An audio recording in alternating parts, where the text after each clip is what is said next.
আসসালামু আলাইকুম। আমি পদ্মজা উপন্যাসে দশম পর্ব আজকে পাঠ করে শোনাবো। হেমলতা দরজার দিকে পা বাড়ান, তার আগে বলে গেলেন, আমার নোংরা অতীত শোনাবো আজ, বাকি সিদ্ধান্ত তোর। যা চাইবি তাই হবে, মনে রাখিস যা চাইবি তাই পাবি। পদ্মজা কিছু বলার আগে হেমলতা চলে গেলেন। পদ্মজার বুকের ভেতর অপ্রতিরোধ্য তুফান শুরু হয়। মায়ের অতীত জানার জন্য কত অপেক্ষা করেছে সে। আজ যখন সেই সুযোগ এলো, তার ভয় হচ্ছে খুব। কেন হচ্ছে জানে না, কিন্তু হচ্ছে। হাত পায়ে রগে রগে শিরশিরে অনুভূতি। ভ্যানগাড়িতে চড়ে অন্দলপুরের আটপাড়ায় ঢুকলো লিখন সাহ, সাথে বাবা মা এবং বোন। বাবা শব্দর আলী, মা ফাতিমা বেগম, বোন লিলি। শব্দর আলী চশমার গ্লাস দিয়ে গ্রামের ক্ষেত দেখছেন আর বারবার বলছেন, এই তো আমার দেশ, এই তো আমার বাংলাদেশ। ফাতিমা ভীষণ বিরক্ত ভ্যানে চড়ে। ওনার ইচ্ছে ছিল কোনো মন্ত্রীর মেয়েকে ঘরে বউ করে আনবে। আর ছেলের নাকি মেয়ে পছন্দ হয়েছে গ্রামে। ছেলের জেদের কাছে হেরে আসতেই হলো। লিখনের পরনে ছাইরঙা শার্ট, চোখে সানগ্লাস, উত্তেজনায় তার হাত পা কাঁপছে রীতিমতো। এমন একটা দিন নেই যেদিন পদ্মজার কথা ভেবে শুরু হয়নি, এমন একটা রাত নেই যে রাতে পদ্মজাকে নিয়ে স্বপ্ন দেখা হয়নি। মাঝের সময়ের ব্যবধানে পদ্মজাকে খুব বেশি ভালোবেসে ফেলেছে সে। স্বপ্নে কোমরে আঁচল গুজে ঘরের কাজ করা পদ্মজাকে দেখতে পাই, কখনো বা অপরূপ সুন্দরী পদ্মজাকে ঘুমের ঘরে ঠিক বিছানার পাশে শাড়ি পরা অবস্থায় দেখতে পাই। কল্পনার পদ্মজাকে নিয়ে সে সংসার পেতেছে, এবার হয়তো সত্যি হতে চলেছে। লিখন আনমনে হেসে উঠল। মনে পড়ে যায় পদ্মজাকে প্রথম দেখার কথা। সঙ্গে সঙ্গে বুকের মধ্যে অদ্ভুত ঝড় শুরু হয়। কি মায়াবী, কি স্নিগ্ধ একটা মুখ। তার চেয়েও সুন্দর পদ্মজার ভয় পাওয়া, লজ্জায় পালানোর চেষ্টা, পরপুরুষের ভয়ে আটকে থাকা। লিখন আওয়াজ করে হেসে উঠল। ফাতিমা শব্দর অবাক হয়ে তাকালেন। লিলি এসবে খেয়াল নেই, সে আকাশের দিকে তাকিয়ে কি যেন ভাবছে। লিখন বাবা মাকে এভাবে তাকাতে দেখে খুক খুক করে কাশলো। এরপর বলল, গ্রামটা সুন্দর না? বুঝছো আব্বু, এই গ্রামটাই এত সুন্দর যে আবার আরেকটা সিনেমার জন্য আসতে হবে আগামী বছর। শব্দর আলী প্রবল আনন্দের সাথে বললেন, সে ঠিক বলেছিস, মন জুড়িয়ে যাচ্ছে দেখে। চারিদিকে গাছপালা, নদী, রাস্তাঘাট খুব সুন্দর। এখানে একটা বাড়ি বানালে কেমন হয়? লিখন গোপনে দীর্ঘশ্বাস লুকালো। তার বাবা যখন যেখানে যায় সেখানেই বাড়ি বানানোর স্বপ্ন দেখেন, কিন্তু বানানো আর হয় না। ফাতিমা বিরক্তি গলায় বললেন, তা আমরা উঠছি কার বাড়িতে? তোর পছন্দ করা মেয়ের বাড়ি না অন্য কোথাও? মায়ের চোখ মুখে বিরক্তি দেখে লিখনের হাসি পেল। বলল, তোমাকে রাগলে এত ভালো লাগে আম্মু? ফাতিমা আর চোখে ছেলের দিকে তাকান। প্রশংসা শুনতে তিনি বেশ পছন্দ করেন। লিখনের মুখে প্রশংসা শুনে একটু নিভলেন। হয়েছে, আর কতক্ষণ? 5 মিনিট। অন্দলপুরের মাতব্বর বড় মনের মানুষ, আমাকে নিজের সন্তানের দৃষ্টিতে দেখেন। যতদিন ছিলাম প্রতিদিন খোঁজ নিয়েছে। নিজের একজন লোককে আমার সহায়ক হিসেবেও দিয়েছিলেন। উনার বাড়িতেই উঠব। লিলি চোখ মুখ বিকৃত করে বলল, অন্যের বাড়িতে উঠব?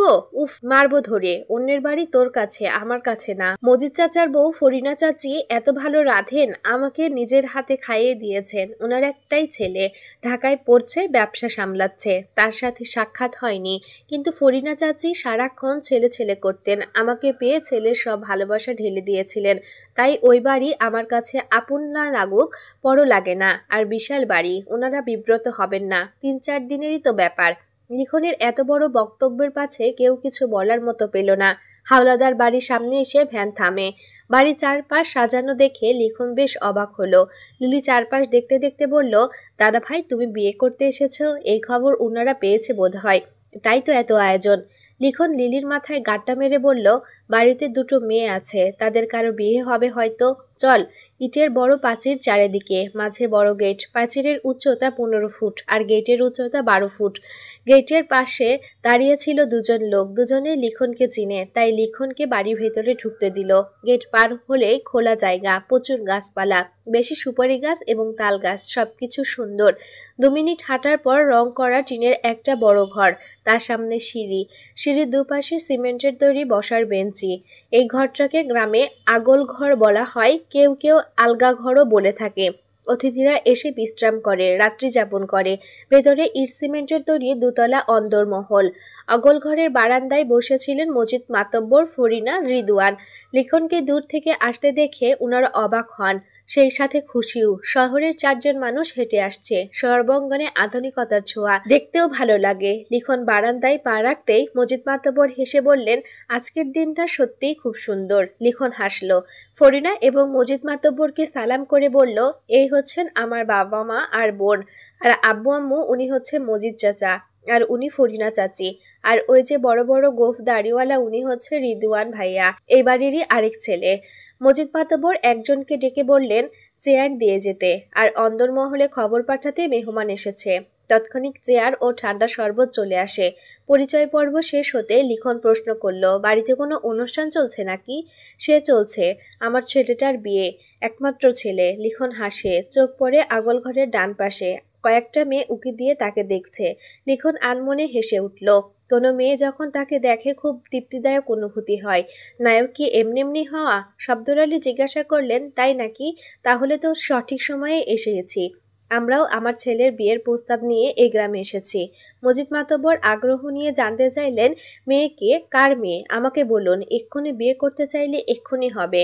শব্দর আলী লিখনকে প্রশ্ন করেন, মেয়ের পরিচয় বল। লিখন কথা বলার পূর্বে ফরিনা গেটের দিকে তাকিয়ে চিৎকার করে উঠলেন, এই তো আমার ছেঁড়াই আয়া পড়ছে। আমির এইখানে আয়, দেখা যায় কারা আইছে। ফরিনার দৃষ্টি অনুসরণ করে সবাই পেছনে তাকালো।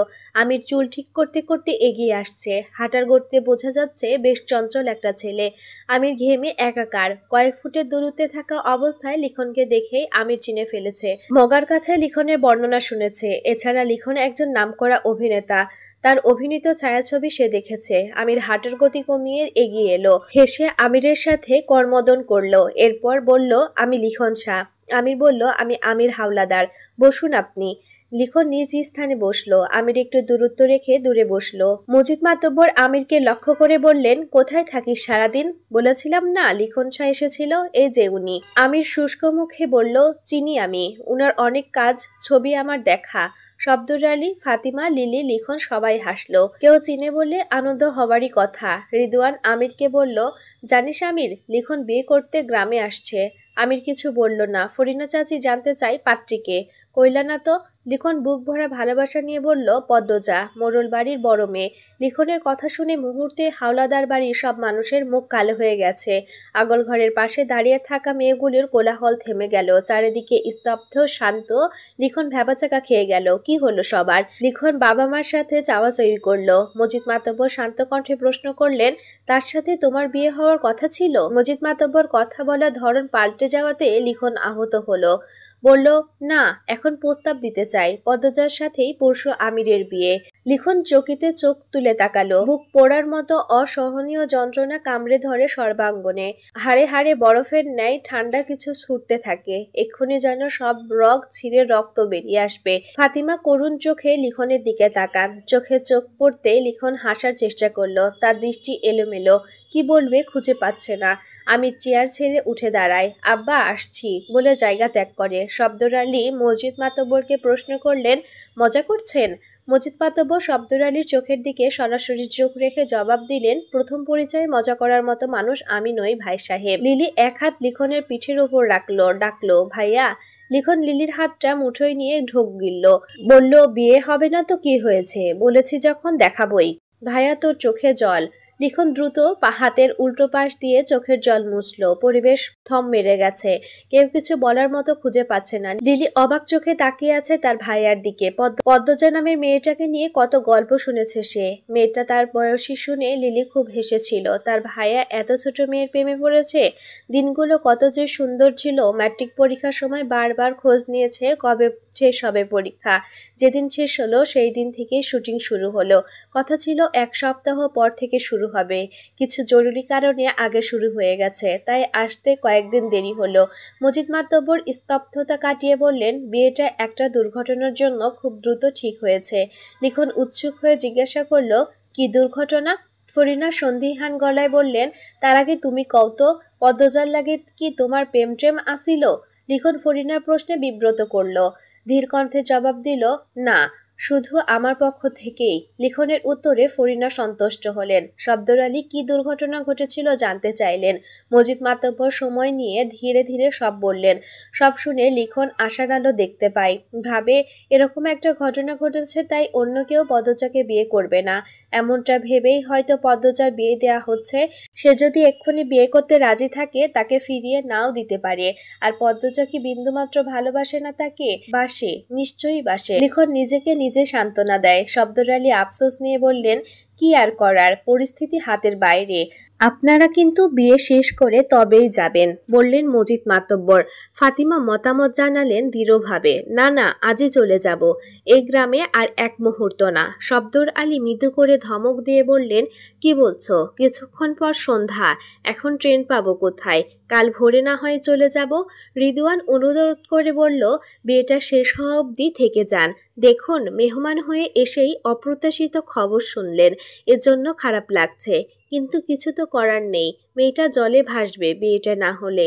লিখন সঙ্গে সঙ্গে প্রতিবাদ করে বলল, পদ্মজাকে ফেলনা ভাবছ কেন? কেউ অপবাদ দিলে কি সে পচে যায়? রিদওয়ান কিছু বলতে গেলে মজিদ মাতব্বর কড়া চোখে তাকিয়ে থামতে বললেন। এরপর শিখাকে ডেকে বললেন, ওনাদের ঘরে নিয়ে যাও। আর আপনারা না করবেন না, আমি আপনাদের অবস্থা বুঝতে পারছি। বিয়ে অবধি না থাকুন, রাতটা থেকে যান। বাধ্য হয়ে ফাতিমা থাকতে রাজি হলেন। তিনি রাগে ফোঁসফোঁস করছে। সব রাগ পড়েছে হাওলাদার বাড়ির ওপর। মনে মনে এ বাড়ির বিনাশ চাইছেন তিনি। মেয়েটাকে তুলে নিয়ে যেতে ইচ্ছে হচ্ছে। লিখন তার চোখের মণি, নয়তো কি গ্রামের মেয়ের সাথে বিয়ে দিতে চাইতেন? আর সেই ছেলের মন এভাবে ভাঙল। ঘরে ঢুকেই চোখের চশমা ছুঁড়ে ফেললেন বিছানায়। কটমট করে শব্দর আলীকে বললেন, তোমার না এক বন্ধু আছে মেজর, তাকে কল করে বলো মেয়েটাকে তুলে এনে লিখনের সাথে বিয়ে দিতে। আমার ছেলেকে আমি হারতে দেখতে পারবো না। আহ, চুপ করো তো। সব জায়গায় ক্ষমতা চলে না, পরিস্থিতি বোঝার চেষ্টা করো। কিসের পরিস্থিতি? তুমি জানো তোমার ছেলের ব্যক্তিগত ডায়েরিতে আগে শুধু আমার নাম ছিল, সেখানে এখন বেশিরভাগ পদ্মজা নামটা লেখা থাকে। কতটা পাগল এই মেয়ের জন্য। এখন মেয়েটাকে ছেড়ে শহরে চলে গেলে ছেলের দেবদাস রূপ দেখতে হবে, আর আমি তা পারবো না। শব্দর আলী পায়ের মোজা খুলতে খুলতে বিরক্তি নিয়ে বললেন, তোমার যা ইচ্ছে করো, আমি পারবো না, ক্লান্ত আমি, শান্তি দাও। ফাতিমা কড়া কিছু কথা বলতে গিয়েও থেমে গেল। লিলি ঘরে ঢুকেছে, লিখন আসেনি। ফাতিমা লিলিকে প্রশ্ন করলেন, লিখন কোথায়? কি জানি, ভাইয়া ব্যাগটা আমার হাতে দিয়ে বেরিয়ে গেল। রোদের কঠিন রূপ শীতল হয়ে এসেছে। মৃদু বাতাস বইছে, তবু লিখন ঘামছে। সে পদ্মজাদের বাড়ি যাচ্ছে। আতঙ্কে ঠোঁট শুকিয়ে কাঠ, মাথায় শুধু কয়েকটা প্রশ্ন ঘুরপাক খাচ্ছে। আমি কি পাগলামি করছি? এত আয়োজন ভেঙে কি আমার হাতে তুলে দেবেন পদ্মজাকে? পদ্মজা আমাকে দেখলে কি কাঁদবে? ভালোবাসিনি একটুকু? মায়া নিশ্চয় জমেছে। লিখন আকাশের দিকে তাকিয়ে মনে মনে আল্লাহর কাছে অনুরোধ করে, আল্লাহ, সব যেন ভালো হয়। পূর্ণা বারান্দায় চেয়ার নিয়ে বসে আছে। বাড়ির পিছনে গীত গাইছে অনেকে, সাথে তাল মিলিয়ে দুই বুড়ি নাচ করছে। পুরো বাড়ি সাজানো হচ্ছে রঙিন কাগজ দিয়ে। উঠোনের এক কোণে লাল বড় একটা গরু বাঁধা, বিয়ে উপলক্ষে জবাই করা হবে।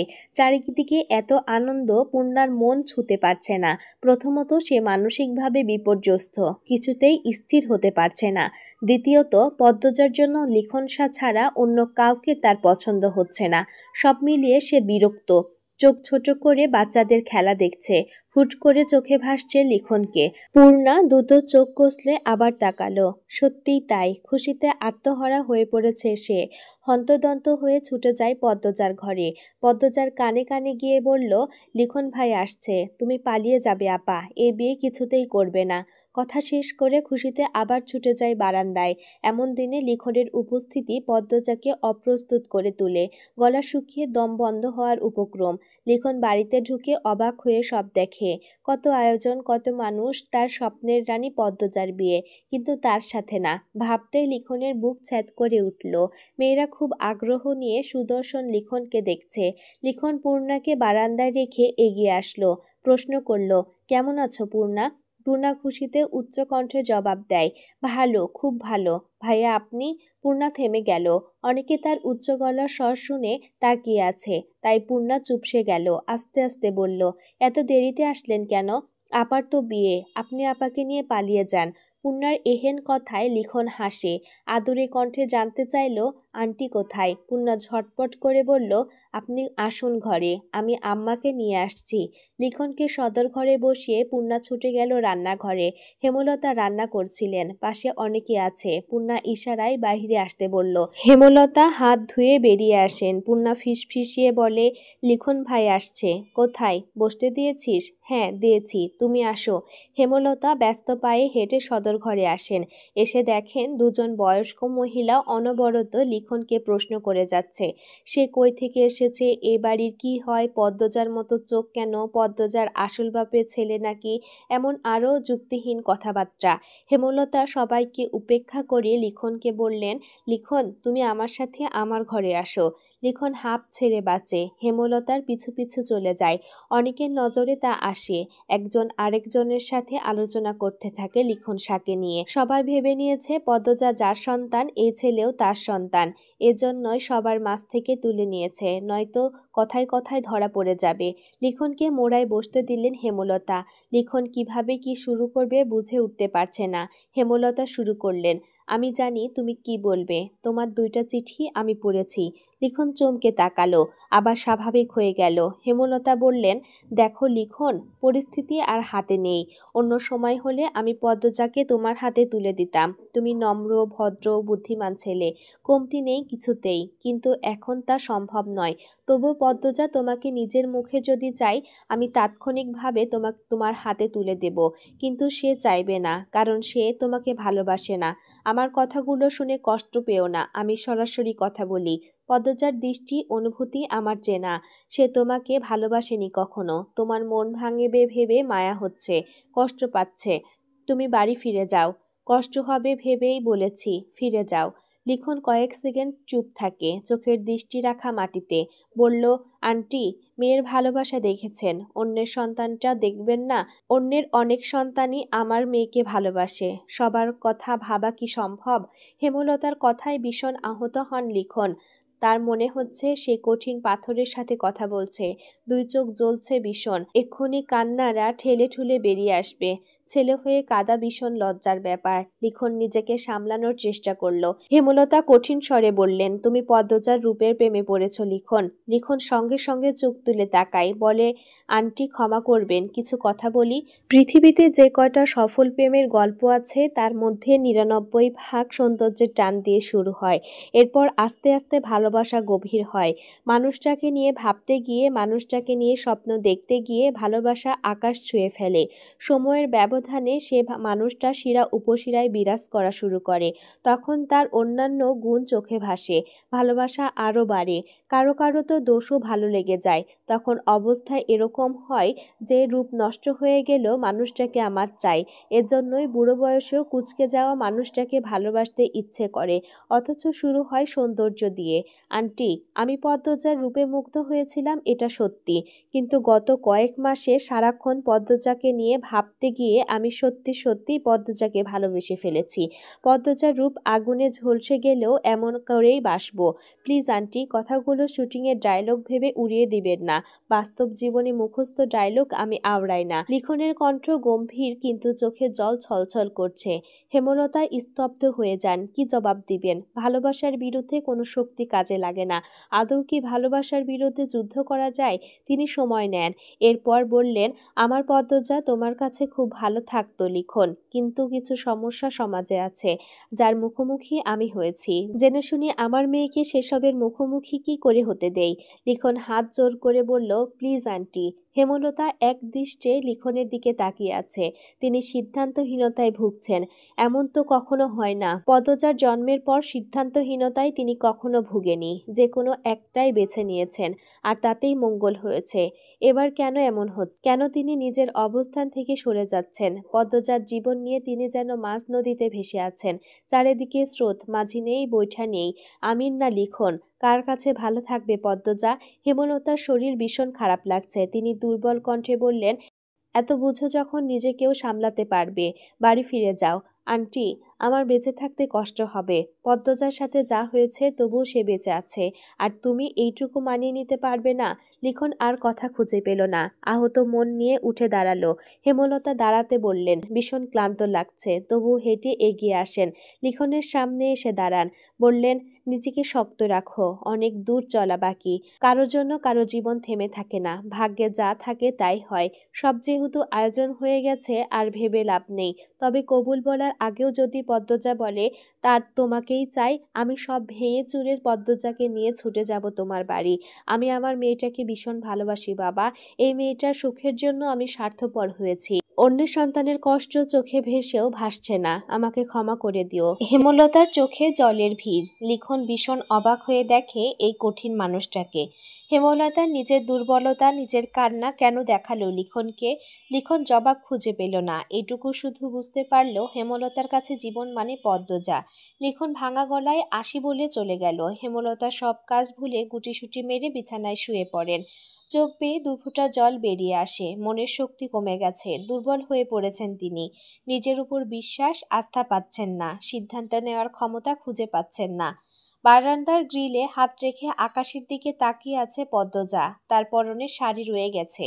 আকাশের বুকে থালার মতো একখান চাঁদ। চাঁদের আলোয় চারদিক ঝিকমিক করছে। চারপাশ থেকে ভেসে আসছে ঝিঝি পোকার ডাক। খুব সুন্দর দৃশ্য। পদ্মজা কেঁপে উঠে পিছনে ফিরে তাকালো। মোর্শেদকে দেখতে পেয়ে গোপনে হাঁপ ছাড়ল। মোর্শেদ বললেন, তোর মায়ে কি আর উঠে নাই? না আব্বা। মোর্শেদ চিন্তিত ভঙ্গিতে কিছু ভাবলেন, তারপর বললেন, তুই হজাক কেন? যা ঘরে গিয়ে ঘুমা, আমি ঘাটে যাইতাছি। আচ্ছা আব্বা।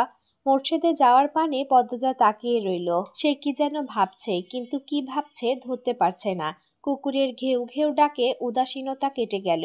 শাড়ির আঁচল টেনে সাবধানে হেঁটে সদর ঘরে পাটি বিছিয়ে দূর দূরান্ত থেকে আসা আত্মীয়রা ঘুমাচ্ছে। তাদের ডিঙিয়ে পদ্মজা হেমলতার ঘরে আসে। হেমলতা ঘুমাচ্ছেন বেঘোরে।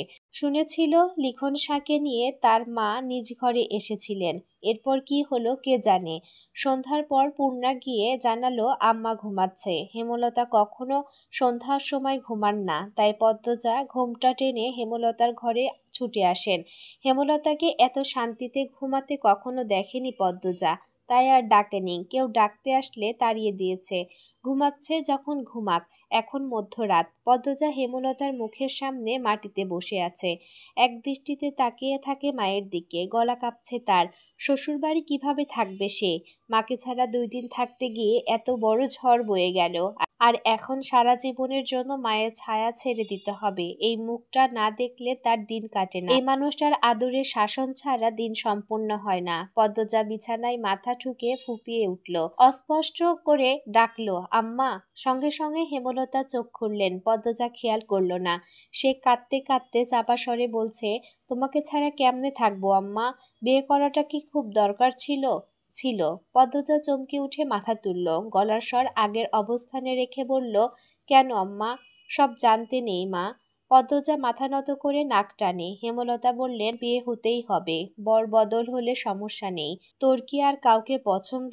হেমলতা প্রশ্নে পদ্মজা বিব্রত হয়ে উঠল। হেমলতা প্রশ্নটা করতে গিয়ে অস্বস্তি বোধ করে। পদ্মজা মাথা দুপাশে নাড়িয়ে জানালো, তার আলাদা করে কাউকে পছন্দ নেই। হেমলতা উঠে বসলেন। চুল খোপা করতে করতে প্রশ্ন করেন, রাত কি খুব হয়েছে? মানুষের সাড়া নেই কেন? মাঝরাত, আর তুই জেগে থেকে কাঁদছিস? হেমলতা বললেন মৃদু ধমকের স্বরে। পদ্মজা নিরুত্তর। হেমলতা জানালার বাইরে চেয়ে দেখলেন চাঁদের আলোয় চারিদিক উজ্জ্বল। চাঁদের আলো গলে ঘরের মেঝেতে পড়ছে। জ্যোৎস্না রাত। তিনি বিছানা থেকে নামতে নামতে পদ্মজাকে তাড়া দেন, শাড়ি পাল্টে সালোয়ার কামিজ পরে নে। কেন আম্মা? যা বলছি কর। পদ্মজা ঘরে গিয়ে শাড়ি পাল্টে নিল। উঠানে এসে দেখে হেমলতার হাতে বৈঠা। পদ্মজা অবাক হয়ে প্রশ্ন করল, আম্মা তুমি নৌকা চালাবা? পুনারে নেব? নেওয়া উচিত। যা ওকে ডেকে নিয়ে আয়। প্রান্ত প্রেমা যেন ট্রেন না পায়। পদ্মজা অসহায়ের মতো তাকিয়ে রইল মায়ের দিকে। হেমলতা তাড়া দেন, যাবি তো? পদ্মজা হন্তদন্ত হয়ে গেল। কয়েক মিনিটের মধ্যে পূর্ণাকে নিয়ে ফিরল। পূর্ণা ঘুমে ঢুলছে। হেমলতা ঘাটে এসে দেখেন মোর্শেদ নৌকায় বসে বিড়ি ফুকাচ্ছেন। নৌকা ছাড়ো। মোর্শেদ 2 মেয়ে আর বউকে দেখে হকচকিয়ে গিয়েছেন। তার মধ্যে হেমলতা যেভাবে বললেন নৌকা ছাড়ো, আরো ভড়কে গেলেন। চোখ বড় বড় করে প্রশ্ন করলেন, কেন? কিতা হইছে? মোর্শেদ জবাব না দিয়ে পূর্ণা পদ্মজাকে নিয়ে হেমলতা নৌকায় উঠে পড়লেন। স্থির হয়ে বসেন। বইটা মোর্শেদের দিকে বাড়িয়ে দিয়ে মিষ্টি করে হেসে বললেন, জ্যোৎস্না রাতের নৌকা ভ্রমণে বের হয়েছি আমরা, তুমি এখন আমাদের মাঝি। হেমলতা থামেন। এরপর আঞ্চলিক ভাষায় বললেন, লও মাঝি, বইটা লও, ছাড়ো তোমার নৌকা, যত শিখি চাইবা তুমি ততই পাইবা।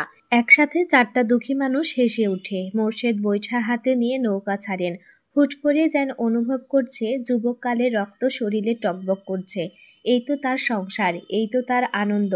রাতে নির্মল বাতাস, মাদিনী নদীর স্বচ্ছ জলে চাঁদের প্রতিচ্ছবি, কচুরিপানারা ভেসে যাচ্ছে, সবকিছু সুন্দর, মুগ্ধকর। পূর্ণার বুকের ভারটা খুব হালকা লাগছে। পদ্মজা প্রাণ ভরে নিঃশ্বাস নেয়।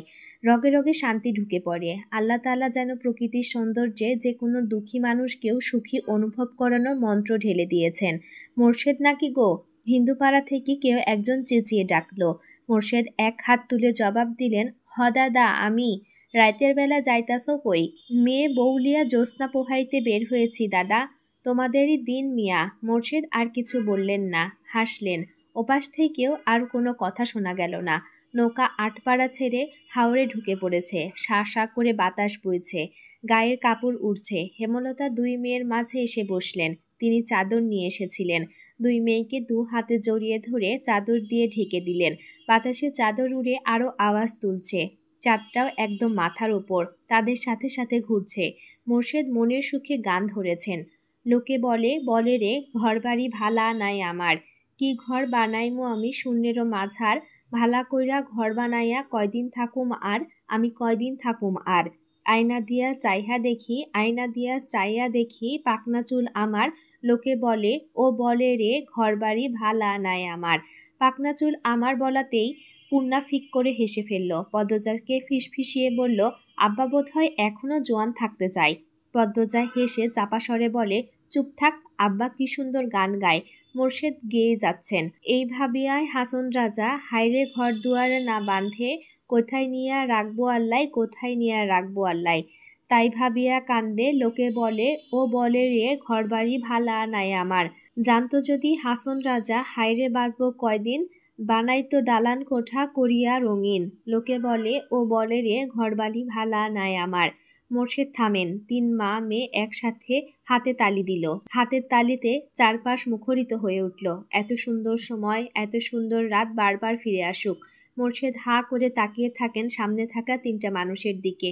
তাদের চোখে মুখে খুশি ঝিলিক মারছে, অথচ তিনি জানেন একজন কতটা দুঃখী। মোর্শেদ ঢোক গিলে লুকায়িত এক সত্যের কষ্ট লুকিয়ে যান। হেমলতা আর তিনি ছাড়া এই কলিজা ছেঁড়া কষ্ট কেউ জানে না। মোর্শেদ হেসে বললেন, এই অভাগা মাঝিরে কি আপনারা আপনাদের মাঝে জায়গা দিবেন? মোর্শেদের কণ্ঠে শুদ্ধ ভাষায় মিষ্টি আবদার শুনে পদ্মজা পুলকিত হয়ে উঠল। ইস, আজ সবকিছু কত সুন্দর। পূর্ণা বলে, দেব, এক শর্তে, নৌকা চালানোর বিনিময়ে সিকি যদি না নেন। মোর্শেদ মেয়ের রসিকতা দেখে হা হা করে হাসেন। সেই হাসি বারবার প্রতিধ্বনি হয়ে ফিরে আসে কানে। তিনি বৈঠা রেখে এগিয়ে আসেন, হেমলতার সামনে বসেন। নৌকা নিজের মতো যেদিকে ইচ্ছে ছুটে চলেছে।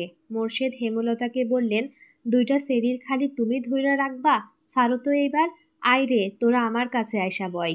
পদ্মজা অবাক হয়ে মায়ের দিকে তাকায়। হেমলতা যেতে বললেন। পদ্মজা মোর্শেদের ডান পাশে বসে আর পূর্ণা বাম পাশে বসে। মোর্শেদ পূর্ণাকে এক হাতে আর পদ্মজাকে আরেক হাতে জড়িয়ে ধরে হু হু করে কেঁদে ওঠেন। অপরাধী স্বরে বললেন, আমি বাপ হইয়া পারি নাই আমার সেরিডারে বেইজ্জতি হাত থেকে রক্ষা করতে, আমারে মাপ কইরা দিস তোরা। মোর্শেদ কখনো এত আদর করে পদ্মজাকে জড়িয়ে ধরেনি। এই প্রথম ধরেছেন, আবার কাঁদছেন। পদ্মজার কোমল নরম মন ব্যথিত হয়ে চোখে বেয়ে জল রূপে বেরিয়ে আসে। হেমলতা মোর্শেদের পায়ের কাছে বসেন, মোর্শেদের হাঁটুতে মাথা রেখে 2 মেয়ের হাত চেপে ধরে রাখেন। কেটে যায় অনেক মুহূর্ত। নৌকা হাওরের পানির স্রোতে একবার এদিক তো আরেকবার ওদিকে যাচ্ছে। বাতাসে 4 জনের চোখের জল শুকিয়ে ত্বকের সাথে মিশে গেছে। নিস্তব্ধতা ভেঙে পদ্মজা বলল, জানো আম্মা, আজ আমি বুঝলাম জীবনের সুখ বা দুঃখ কোনোটাই চিরস্থায়ী নয়। দুঃখে মর্মাহত না হয়ে সুখের সময়টা তৈরি করে নিতে হয়, তাহলেই জীবন সুখকর মুহূর্ত আসে। আবার সুখ সর্বক্ষণ থাকে না, দুনিয়ার লীলা খেলার শর্তে দুঃখ বারবার ফিরে আসে। হেমলতা পদ্মজার দিকে না তাকিয়ে পদ্মজার ডান হাতে চুমু দেন। চাঁদটা অর্ধেক হয়ে এসেছে, খুব তাড়াতাড়ি আকাশে মিলিয়ে যাবে। হাওরে বিশাল জলরাশি, কখনো ঢেউ উথাল পাথাল, আবার কখনো মৃদু বাতাসে জলের ওপর চাঁদের প্রতিচ্ছবি খেলা। নৌকা বাজারের দিকে যাওয়ার পথ ধরেছে, তাই মোর্শেদ নিস্তব্ধ বৈঠক ভেঙে বৈঠা নিয়ে বসেন। নৌকা নিয়ন্ত্রণে এনে রাধাপুর হাওরের দিকে যেতে থাকেন। ওড়নার ঘোমটার আড়ালে কখন খোপা খুলে গেছে পদ্মজার খেয়াল করেনি। হেমলতা খেয়াল করেন পদ্মজার চুল হাওরের জলে ডুবে আছে। তিনি মৃদু স্বরে পদ্মজাকে বললেন, চুল ভিজে যাচ্ছে পদ্ম। পদ্মজা দ্রুত সামনে নিল, খোপা করে ঘোমটা টেনে নিয়ে বলল, কখন খুলে গেছে খেয়াল করিনি। অনেকক্ষণ কেউ কোনো কথা বলল না। হেমলতা চাঁদের দিকে তাকিয়ে আছেন এক মনে। পদ্মজা ডাকল, আম্মা। হেমলতা অশ্রুভরা চোখে তাকালেন। পদ্মজা কিছু বলার আগে তিনি বললেন, পূর্ণা গল্প শুনবি? পূর্ণা গল্প বলতে পাগল, সে গল্প শুনতে খুব ভালোবাসে। খুশিতে বাকবাকম হয়ে বলল, শুনবো, কষ্টের গল্প কিন্তু, গল্প হলেই হলো। হেমলতা হাসেন। পদ্মজা নড়ে চড়ে বসে, সে আন্দাজ করতে পারছে তার মা কোন গল্প বলবে। হেমলতা দু হাতে জল নিয়ে মুখ ধুয়ে নেন, এরপর একবার মোর্শেদের দিকে তাকিয়ে হাসেন। পিছন ঘুরে বসে প্রশ্ন করেন, মুখ না দেখে গল্প শুনতে ভালো লাগবে? পূর্ণা মুখ গোমড়া করে না বলতে যাচ্ছিল, পদ্মজা এক হাতে খপ করে ধরে আটকে দিল। মাকে বলল, সমস্যা নেই আম্মা, যেভাবে ইচ্ছে বলো। হেমলতা বড় করে দম নিয়ে বলা শুরু করলেন, আব্বার প্রথম স্ত্রী মারা যায় অল্প বয়সে। আবার প্রাইমারি স্কুলের শিক্ষক ছিলেন, একজন বুদ্ধিমান উদার মনের মানুষ ছিলেন। আম্মাকে যৌতুকের জন্য ধাক্কা মেরে বের করে দিল তার প্রথম স্বামী, মুখে তালাক দিল।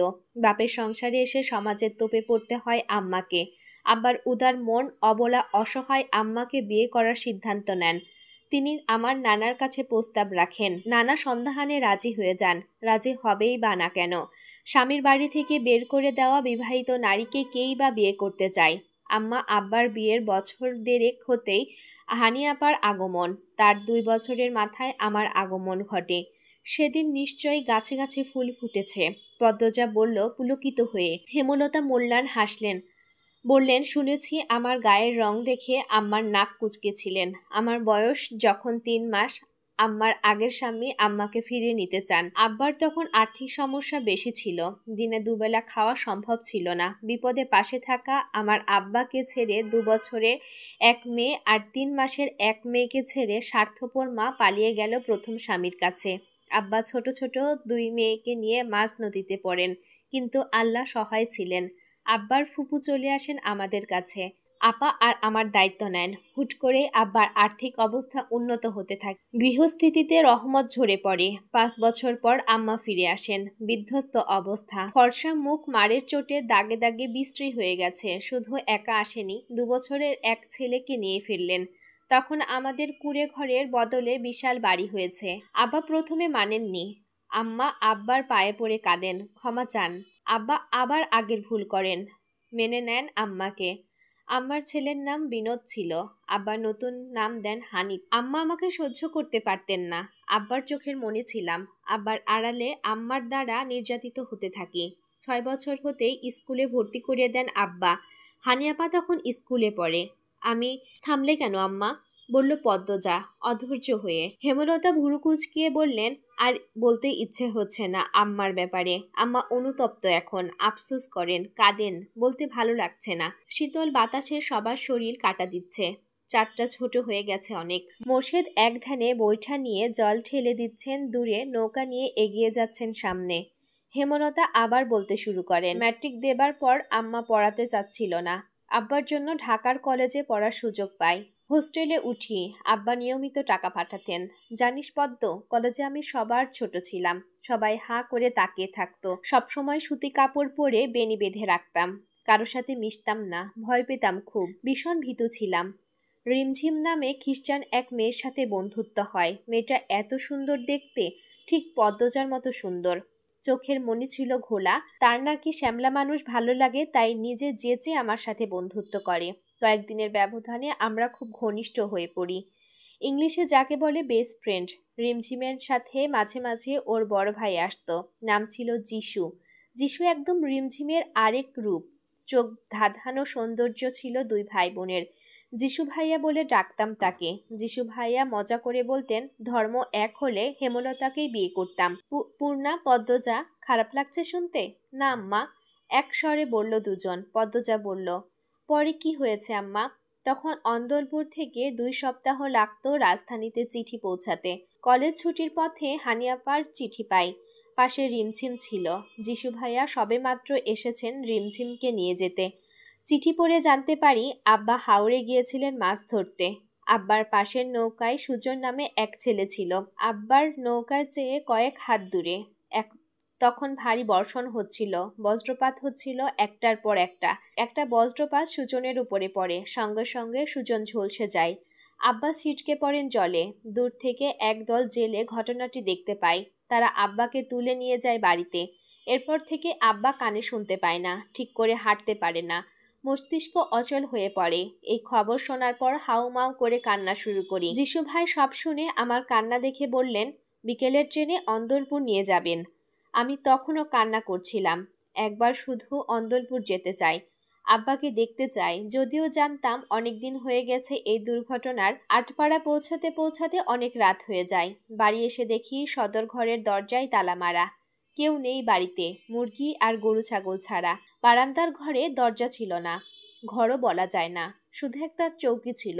বড্ড ক্লান্ত ছিলাম। চৌকিতে শুয়েই ঘুমিয়ে পড়ি। ঘুম ভাঙে আম্মার চেঁচামেচিতে। যিশু ভাই নিজের অজান্তে আমার পাশে কখন ঘুমিয়ে পড়েন বুঝেননি। তিনি আমার মতোই ক্লান্ত ছিলেন। আমার জন্মদাত্রীর মা গ্রামবাসী ডেকে চেঁচাতে থাকেন। হাতে নাতে ধরার মতো অবস্থা ছিল। অবস্থা বেগতিক দেখে ভড়কে যাই। কিছু বলতে পারিনি। যিশু ভাই সবাইকে অনেক বোঝানোর চেষ্টা করে, কেউ বুঝেনি।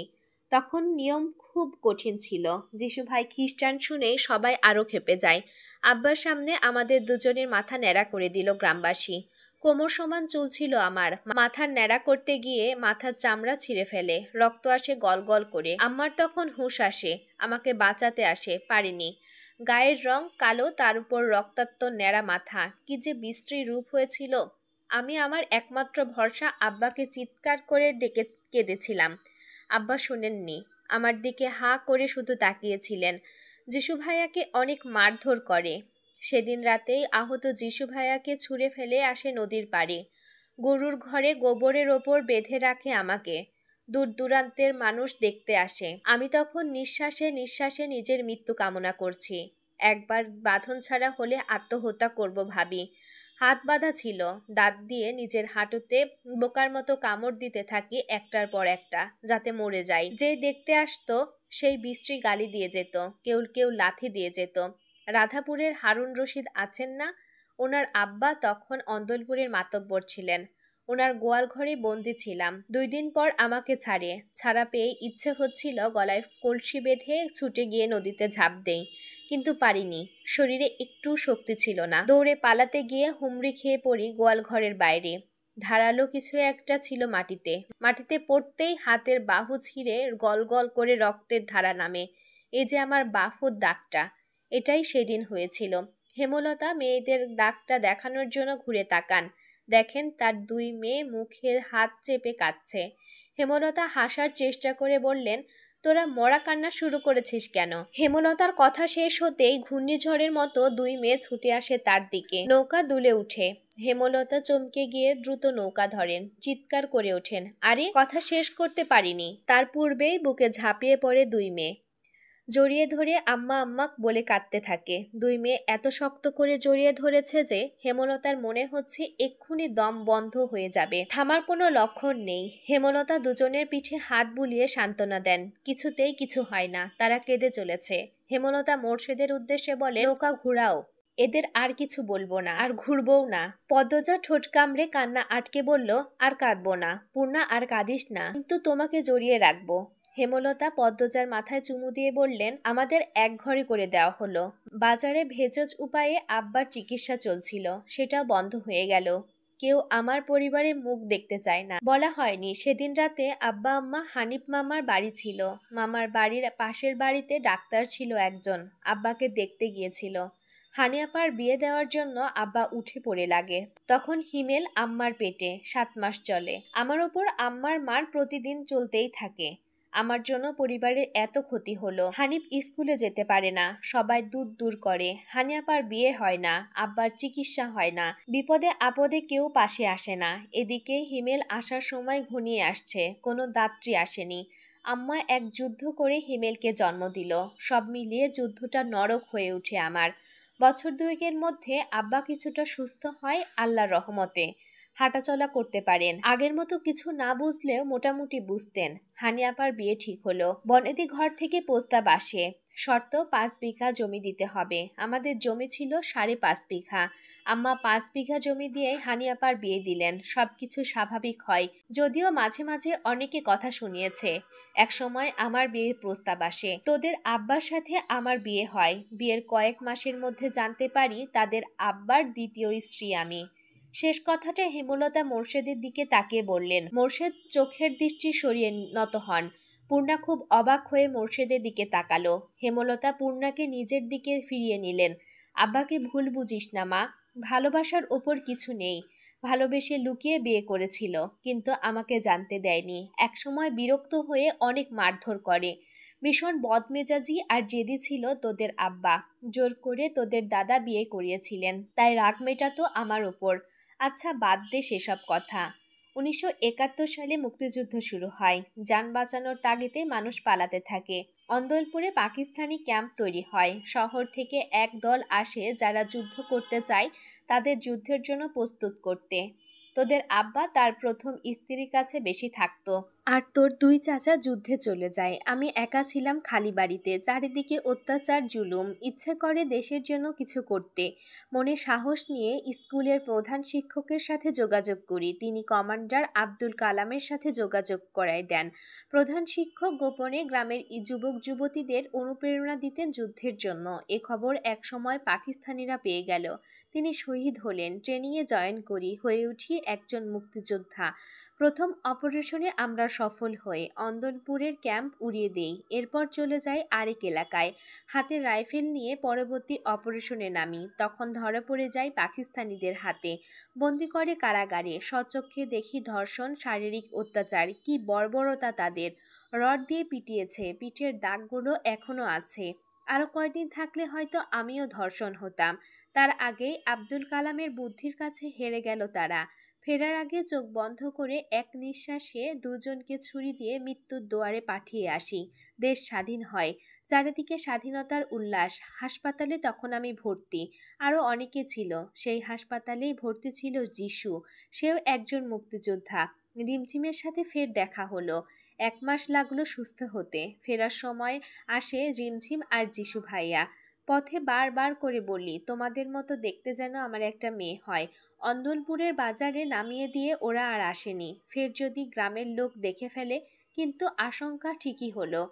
অনেকেই যিশু ভাইয়ের সাথে আমাকে দেখে ফেললো। বাড়িতে ফিরে তোর আব্বাকে দেখি। 3 মাস পর জানতে পারি আমার পদ্ম আমার পেটে। মনে প্রাণে একটা সুন্দর মেয়ে চাইতে থাকি আল্লাহর কাছে। ঘুমালে স্বপ্ন দেখি রিমঝিমকে। আমার মন খুব চাইতো রিমঝিমের মতো সুন্দর মেয়ে। ঠিক তাই হলো, কিন্তু বদনাম রটে গেল। অনেকে বলে তারা যিশুর সাথে আমাকে দেখেছে। এতদিন যিশুর কাছে ছিলাম, তারই সন্তান পদ্মজা। এজন্যই এত সুন্দর আর এত মিল। তোদের আব্বাও বিশ্বাস করলো। আল্লাহ চাইলে সব পারে, কেউ বিশ্বাস করলো না। কিন্তু জানিস পদ্ম, তুই জন্মের পর থেকেই আমি অলৌকিকভাবে খুব শক্ত আর কঠিন হয়ে পড়ি। কেউ কিছু বললে সঙ্গে সঙ্গে জবাব দেই। তোর সম্পর্কে কেউ কিছু বলতে আসলে দা নিয়ে তেড়ে যাই। এ খবর ছড়িয়ে পড়ে সব জায়গায়। তার মধ্যে কমান্ডার আব্দুল কালাম আসেন অন্দলপুরে। গ্রামের অনেকে যুদ্ধে গিয়েছিল, আমি ছাড়া আরেকজন ফিরছিল। বদর উদ্দিন নাম। বদর উদ্দিন এবং আব্দুল কালামের কাছ থেকে গ্রামবাসী জানতে পারে আমিও যুদ্ধ করেছি। হেমলতা একজন মুক্তিযোদ্ধা। এ খবর শোনার পর থেকে সবাই মোটামুটি সমীহ করে চলতে থাকে। একটা শক্ত জায়গা দখল করে বাঁচতে থাকি। প্রতিটি ঘটনা আমাকে ভেতরে ভেতরে শক্ত করেছে। তুই জন্মের পর বুঝেছি আমি অনেক কিছু পারি, একা চলতে পারি। কথা শেষ করে হেমলতা হাঁপ ছাড়েন। চাঁদ ডুবে গেছে অনেকক্ষণ আগে। কিছুক্ষণের মধ্যে ফজরের আজান পড়বে। পদ্মজা পূর্ণা স্তব্ধ। এ দুনিয়ায় বাঁচার দুটি পথ, চুপ থাকো নয় প্রতিবাদ করো। কিন্তু আমার নিয়ম বলে সামনে চুপ থেকে আড়ালে আবর্জনাটাকে ছুঁড়ে ফেলে দাও, যাতে এই আবর্জনার প্রভাবে আর কিছু না পচে। কি জানি কেন হেমলতার শেষ কথাগুলো পদ্মজার রোগে রোগে শিহরণ জাগায়। সে দূরে চোখ রেখে কিছু ভাবতে থাকে। মানুষের জীবনে কত গল্প, কত যন্ত্রণা। হেমলতা নৌকা ঘুরাতে বললেন। মোর্শেদ নৌকা ঘুরায়। বাড়ি ফিরতে হবে। আজ পদ্মজার গায়ে হলুদ। নৌকা চলছে ঢেউয়ের তালে তালে। আগের উত্তেজনাটা আর কাজ করছে না। একটা ইঞ্জিল ট্রলারের শব্দ পাওয়া যায়। চারজন চকিতে সেদিকে তাকায়। ট্রলারে একজন লোক। আরেকজন ট্রলারের ভেতর থেকে সাদা কাপড়ে মোড়ানো কিছু একটা নিয়ে বেরিয়ে আসে। আবছা আলোয় সাদা কাপড়ে মোড়ানো বস্তুটি দেখে পূর্ণার পিলে চমকে উঠল। মানুষ মরার পর সাদা কাপড়ে যেভাবে মোড়ানো হয় ঠিক তেমন। পরপরই লোক দুইটি মোড়ানো বস্তুটি ছুঁড়ে ফেলল পানিতে। মোর্শেদ চেঁচিয়ে উঠেন, কে রে? লোক দুটি তাকায় বোধ হয়। এরপর দুটো ট্রলারের ভেতর চলে যায়। মোর্শেদ বৈঠা দ্রুত চালিয়ে ধরতে পারল না। ট্রলারটি চোখের সামনে অদৃশ্য হয়ে গেল।